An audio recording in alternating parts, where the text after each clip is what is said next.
Welcome to the Ransomware Interviews. I have a great friend who's with us today, Bryan Hurd, and I'm so excited to talk to him about our ransomware theme, among other things. And as you know, this month we have a ransomware survey. You'll see the detail section of this video. You'll see how to take that survey. We want to hear from all of you about ransomware, and please fill it out and stuff like that. And there's some fun prizes and things like that too. But again, first, Bryan Hurd. So Bryan has 25 years of experience in computer forensics, counterterrorism, and in intelligence leadership roles.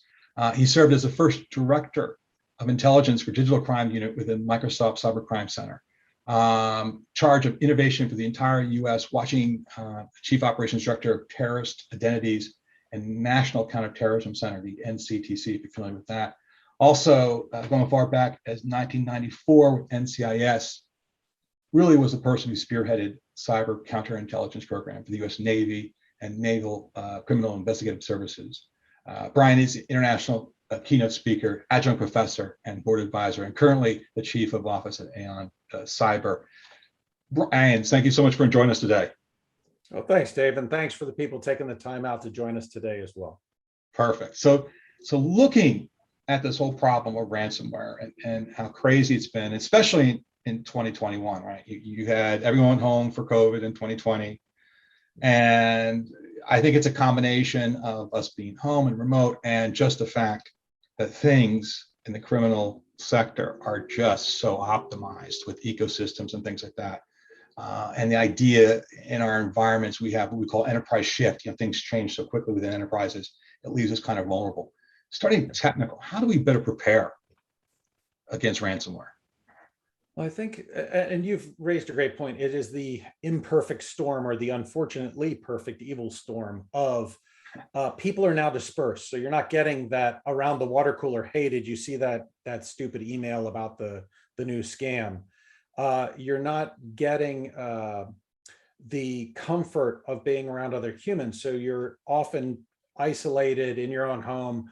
Many of things that normally would be announced or printed at work are now sent with links to a new survey, to a new benefits program.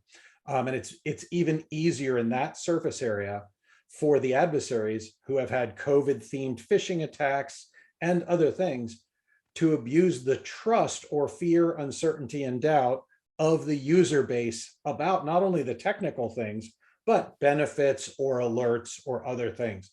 And the adversaries are smart enough to do that. From a technical perspective, a lot of companies have made the move to almost 100% remote effectively. Some haven't, and we'll talk about that a little bit. The ones that have moved effectively have admitted user training is an important part. However, think of every Friday night, Sunday morning, or just before you're trying to get to a kid's birthday party or soccer game that you've been working, and multiply that by every employee. They're dedicated, but they are tired, they are busy, and they are juggling 100 emails an hour or more. That's low in your inbox. Assuming that they're going to be link detectives and email detectives every time, we need to bolster them with technology. Phishing alerting, endpoint, least privilege, all of the standard. There are 9 causal areas for ransomware spreads that the underwriters in the insurance industry have. And we could talk about that kind of detail on another call, but a lot of this base hygiene can be put in place. Yeah, definitely. Very much so, and MFA, multi-factor auth. If I don't repeat that enough on the call, please let me know. But to me, what's so amazing about this kind of stuff is a lot of times it's the low-hanging fruit. And, we're an industry that, and I'll be negative for a second, that it likes to talk about the terrible things that happen, right? And a lot of times you and I have situations where we meet with the people who kind of save the day, who get hit, but because they've started, and this is the important thing, they've started to do some of those initial hygiene things, they're actually better off than they think. And these are success stories that often don't get told in the press. And the idea is that what's important about that is for me, at least, in looking at this, I've had people who said, we started doing segmentation, microsegmentation, software-defined segmentation. And it was by no ways complete, but because we did, we got some alerts and we realized we had a bad attack, right? Or the endpoint wasn't totally tuned, but we started to make differences and we saw these alerts come across and we were able to stop it sooner, right? So I think that's really kind of important. Very, very much so. And some of those, not only that, but do you have a preparedness plan? Have you done your technical and exec tabletops? And if you think those are the same thing, they're really not. They're not. No, they're so drastically different between a technical tabletop testing people, process, and technology in the SOC to an executive tabletop where you have these ethereal discussions, but critical to the organization about, do we pay or not pay a ransom? Do we have to? Where do we dedicate funds to avoid that? Yeah. And those are, you've hit it on the head, is I have seen in some of the most trying times at some of the world's largest companies, executives step up and into their core ethic and their core mission: transparency, trust, care for our customers, care for our employees, and handle a crisis well. I've also seen it the other way, but let's focus on how to be prepared, how to not get caught up in the technology, and keep on the business model and what you need to do to maintain trust and forward momentum to handle this crisis and get back to business. And let's talk about that for a second. And we preparing for this, had a really great conversation about this. And both of us agreed that recently we've seen some examples of how not to handle PR, how to handle disclosure, and not naming names. But in ransomware attacks, we've seen people try to throw things under the rug, not disclose, leave their consumers, their customers in the lurch. What is the right way to disclose a breach? Well, let me caveat with, as I have to as a breach responder and a cyber smoke jumper, consult your lawyer for legal advice. I am not a lawyer. I'm not your lawyer. So that's the caveat for that.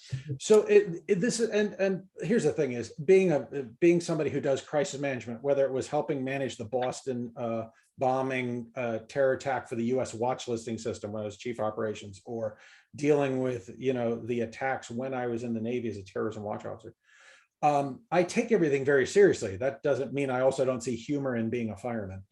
I don't see humor in the victims. I should see humor in the craft. So the things about it is those types of questions. Are you prepared? Do you understand the role of the outside counsel to advise your company?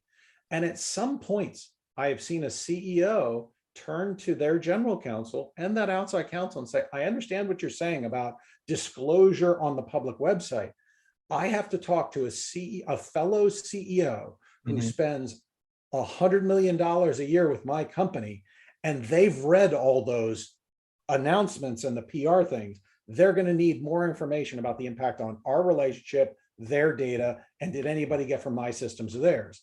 And if you give them the legal caveats, that relationship will sour due to a lack of trust. So at some points, the bravery of executives to know their course in the face of conflicting or overlapping technical and legal expertise that are advising them is what truly becomes what happens in the boardrooms when we're handling these types of operations. And I've seen it hundreds of times. And in some ways, in looking at how lawyers want to handle risk in other types of cases that are non-cyber related, I totally understand we need to be careful, close to the vest. And to me, I think you're dead on. I think the thing is that in some ways, and especially in cases of software as a service, which is the number one consumer model, and you are a vendor of software as a service, or you're a leader in the industry, there comes a point where you need to say, you know what, this could happen to anyone, including me. And you know what, there was a breach, and we have had a breach, but you know what, we have 250,000 employees and we had 1,000 workloads affected. So it's kind of a success story, but here's where we failed. Here's how we were able to recover gracefully. there's a need to be a mentor. There's a need to say, hey, listen, this can happen to everybody and stuff like that. I think that's kind of important, like you said. I agree. I think one of our, and it's been the same for 30 years, fortunately and unfortunately, our path out of this is common defense and shared lessons learned. The other thing is, as Churchill's known to say, and I'll repeat it because it's often one of my favorites. Never waste a crisis. Yes. So if you see a competitor hit, the first thing to do is not have, well, I'll leave out what your sales teams may do to take advantage of that. But the issue is, start with, as you've said, there, but for the grace of God, go I, and then figure out, do you have the right ransomware playbook? Is it printed out if you can't get to your email? I've had clients that could not find the phone numbers of their lawyer and the incident responders because the entirety of the email system and share drives was locked and nobody printed out the cheat card for the call Right. tree. Right. Those kind of things happen often, but talk to your fellow competitive CISOs. You're not competing for security in your industry. You're competing for market share and product. The lessons learned, the adversaries, that the threat matrix of adversaries targeting that vertical, that industry vertical. Please support your ISACs. Make them more than just news, weather, and sports. Make them forums to exchange good, protective, proactive information. You may not be able to share, as you said, and it's the job of an attorney to support their client in avoiding not only current liability, but understanding potential future litigation. Big role for them. Again, second time, please consult your own lawyer. And then just so we have that, is those are the kind of things that really, honestly, you want to not be picking your team on Super Bowl Sunday. You want to have these exercises. You want to know these people. You want to talk to them about what they're going to do during a real crisis when you're calm enough to do so. And with that, I'm going to dovetail into another question. I think, and again, Simulate, my company, we focus on offensive cybersecurity testing. The idea of, like you said, the first time you're at the dance shouldn't be when you're hit, right? The idea is you should be able to incorporate in a continuous security validation fashion the ability to test your environment, the ability to go in there and say, let's do a ransomware attack safely in production and see where we have misconfigurations, where our security controls can come in, right? There's also a really cool thing about attack-based vulnerability management, right? The idea is in 2021, I think 50% of the vulnerabilities have a 9.0 or higher rating. I mean, it's crazy. But the idea is you may have mitigating controls that prevent this from being a problem. So the idea is, instead of dealing with thousands of things, this attack-based scenario testing is also helpful in those situations, among other things. Where do you see, capabilities of offensive testing being important? Absolutely. And one of the things, I'll do a quick caveat, the whole offensive cyber ops, defensive. So I came from actually running national defensive operations, counterintelligence, and offensive operations, where the nation decides to use cyber as a tool of diplomacy and or war. So to differentiate penetration testing and hired penetration testing from anything about, offensive operations at the international level.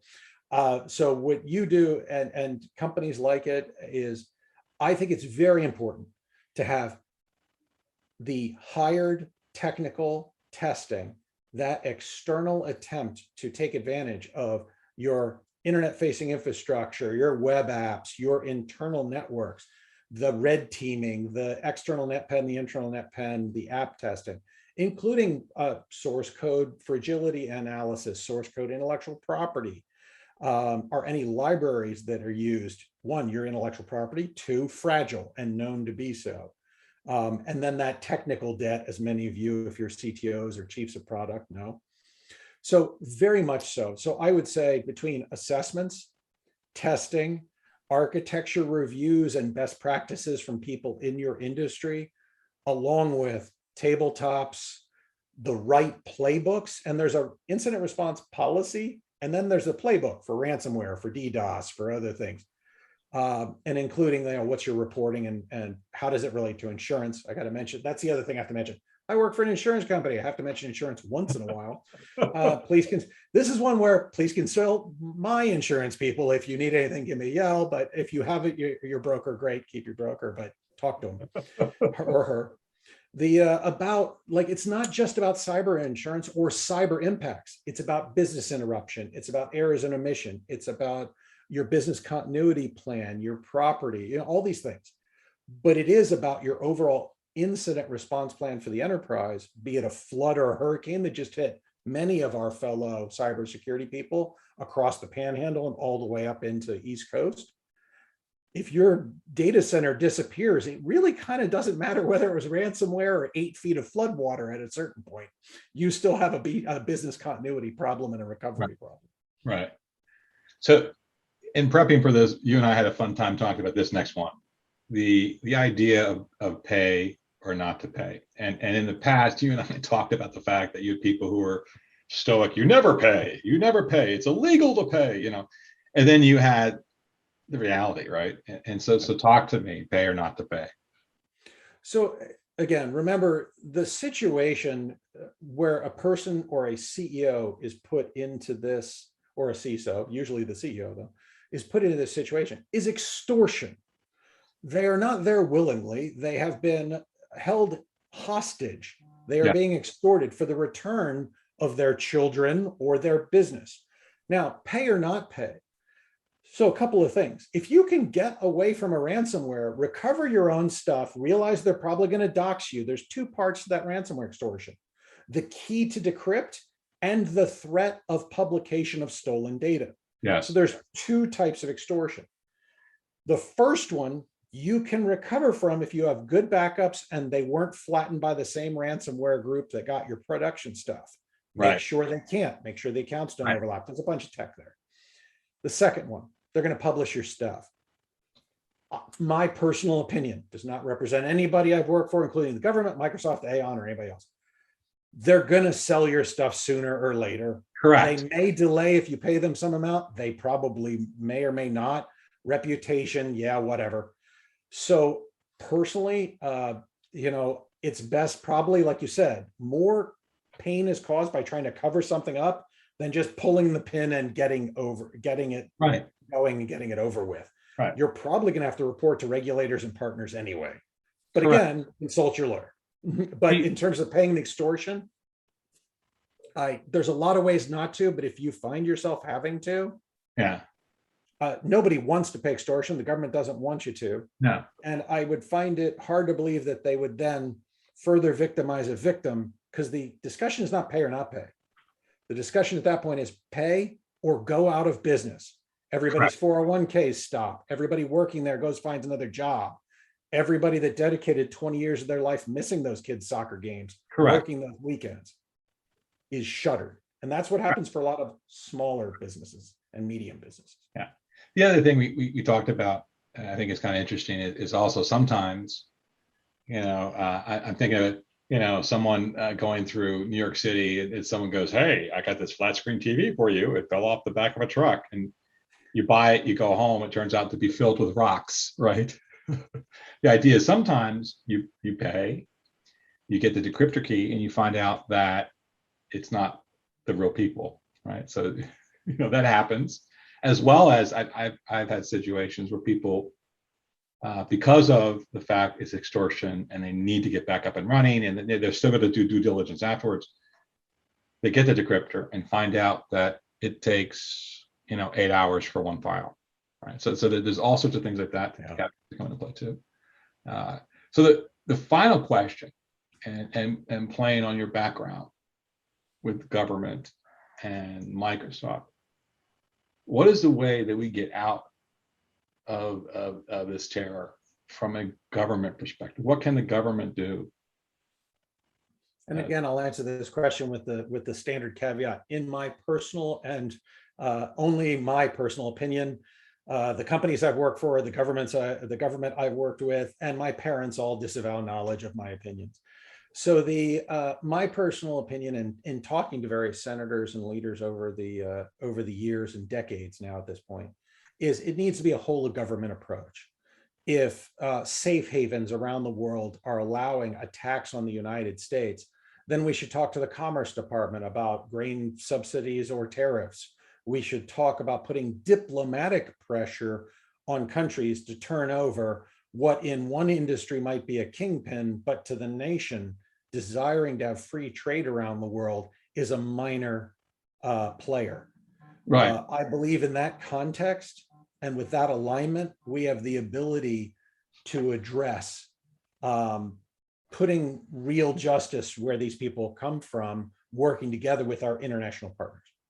That's yeah, absolutely. That makes total sense. Well, Bryan, really appreciate this. This has been so awesome, and I think people are going to love this, and really truly appreciate it. Thank you so much for speaking with me today. We'll bring you back. I want to talk to you more and stuff like that. And for people out there, again, we talked about this month we're doing a ransomware survey. We want to hear from you. So in the notes section of this video, you'll see how to sign up for that. And again, there's some freebies. We're giving away some fun stuff as well. We really appreciate it. Bryan, thank you so much. This has been awesome. Thank you.